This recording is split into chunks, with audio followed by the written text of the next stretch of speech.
Sri Kesineni Nani. Speaker sir, for the opportunity. I stand before you today on behalf of my party, Telugu Desam, to address a pivotal moment in our parliamentary proceedings, the discussion surrounding the Women's Reservation Bill of 2023. This legislation holds a potential to reshape our democracy and empower women across the great nation.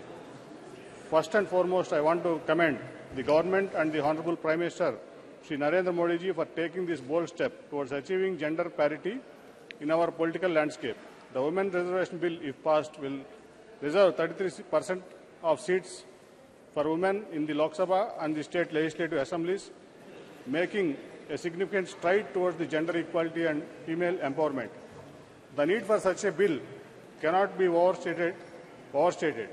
India, with its rich history and diverse culture, is a home to a vast pool of talent, intelligence and leadership potential among its women. Yet, despite making up nearly half of our population, women remain underrepresented in political sphere.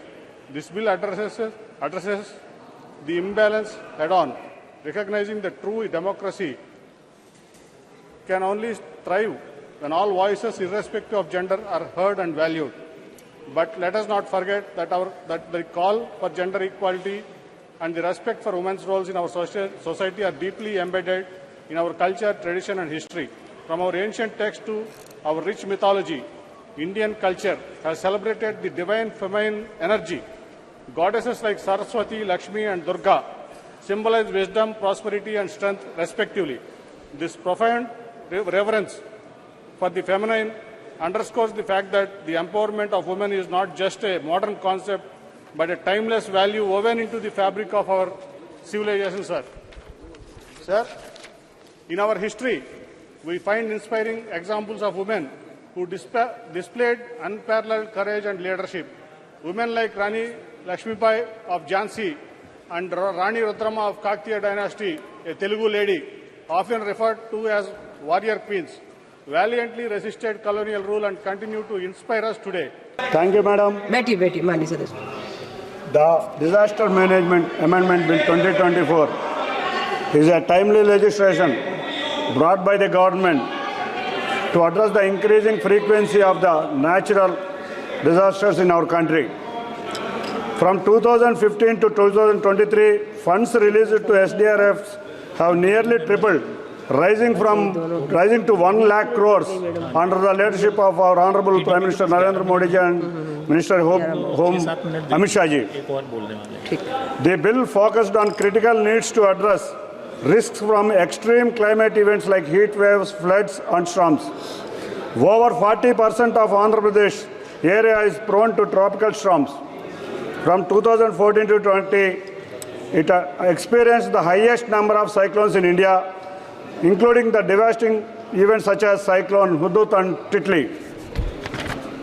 To strengthen the preparedness and resilience against such challenges, the bill mandates the NDMA and SDMA to assess the plan for these risks. It also introduced a centralized disaster database at both national and state level. This system will enable better classification of disasters, aiding mapping, responsible planning and mitigation. The most critical amendment is the creation of urban disaster management authorities in the state capitals and cities. I come from a constituency of Vijayawada, which is an urban constituency. This was recently affected with severe flash floods in the month of September 2024. The Vijayawada floods are a combination of both natural and man-made disasters. My city witnessed the highest rainfall in 50 years is the natural cause, while the previous state government's failure to desilt the river Krishna and clearing its canal is the man-made cause. Due to the previous government neglect, the people of Vijayawada were severely impacted. More than 3 lakh people were shelterless and countless hectares of the land was flooded. The victim could not be accessed in first 24 hours of the flooding. The flood relief operations was effectively managed by our Chief Minister, Honorable Chandrababu Naidu garu, who is an expert in crisis management. He used more